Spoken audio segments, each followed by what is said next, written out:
నా లవర్తో మాట్లాడి 5 నిమిషాలు అయిపోతున్నది, వెంటనే మాట్లాడాలా? లాటరీ గెలిచారు, ఇన్స్టెంట్ లోన్స్ ఇస్తాము. ఏమైంది మచ్చా? ప్రేమగా నా పార్ట్నర్ తో మాట్లాడదాం అనుకుంటే జాగ్రత్తగా ఉండండి, అప్డేట్ మోస బాబా కంటే అని చెప్పి ప్రాణాలు తీసేస్తున్నారు. మన మంచికే కదా మచ్చా అనౌన్స్ చేస్తుండేది. పదే ఏంటవుట సిరాకేస్తున్నది. నేను బతుకుండాలని నీకు ఆశుంటే ఒక 10,000 మావా. ఎందుకు మచ్చా? మా నాయన 10,000 పోగొట్టేనాను మావా. కోడి పందాలా? అది ఆడునుంటే కనీసం చచ్చిన కూడా చేతికొచ్చునుంటది, ఏమీ లేకుండా బూడ్చింది మావా. అసలేమైంది చెప్పు. ఒక నీకు లాటరీలో 10 లక్షలు తగిలింది, ముందు 10,000 వేసినావంటే 10 లక్షలు వేస్తా అన్నాడు మావా.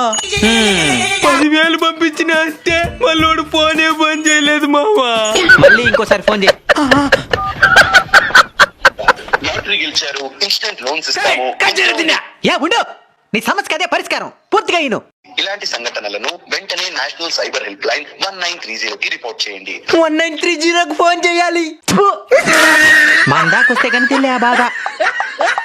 ప్రభుత్వం పదే చెప్తున్నదంటే పని లేకుండా కాదు, మనకి పనికొస్తదని.